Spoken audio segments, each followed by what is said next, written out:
கேரளாவில் நடைபெற்ற Marxist communist கட்சியின் மாநில கூட்டத்தில் தற்போது பாலியல் குற்றச்சாட்டுக்கு உள்ளான முகேஷ் ராஜினாமா தொடர்பாக முக்கிய முடிவு எட்டப்பட்டிருக்கிறது. விவரங்களுடைய நேரம் சிறப்பு செய்தியாளர் முகிலன் விவரம் என்ன?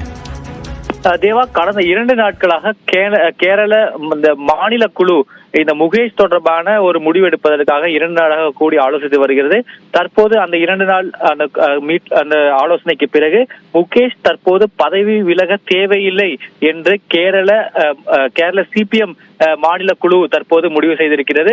தற்போது வரை முகேஷ் மீது 2 புகார்கள், 2 எஃப்ஐஆர், 2 வழக்குகள் பதியப்பட்டிருக்கிறது.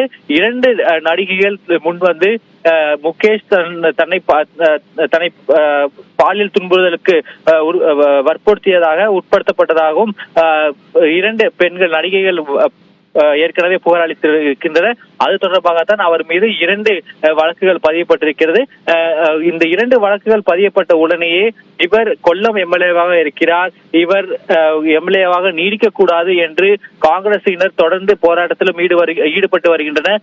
இதனாலேயே சிபிஎம் ஒரு ஆலோசனையும் செய்தது. தற்போது அந்த ஆலோசனை முடிவில் அவர் பதவியிட்டு ராஜினாமா செய்ய தேவையில்லை என்ற ஒரு முடிவை எடுத்திருக்கின்றனர். மிக முக்கியமாக நேற்று பிருந்தா கரத் ஒரு கடிதத்தையும் எழுதியிருந்தார். அந்த கடிதத்தில் காங்கிரஸில் இது போன்ற சர்ச்சைகள் இருக்கிறது, அதனால் அதே போன்ற ஒரு சர்ச்சை தான் தற்போது சிபிஎம் இருக்கிறது, இதனால் எந்த முடிவும் எடுக்க தேவையில்லை என்ற ஒரு நிலைப்பாட்டிற்கு இந்த மாநில சிபிஎம் குழுவானது வரக்கூடாது என்ற ஒரு கடிதத்தையும் அவர் குறிப்பிட்டிருந்தார். இருந்த போதும் தற்போது முகேஷ் பதவி விலக தேவையில்லை என்ற ஒரு முடிவை தற்போது கேரளா அந்த ஸ்டேட் கமிட்டியானது எடுத்திருக்கிறது. தேவா, தகவலுக்கு நன்றி முகிலன்.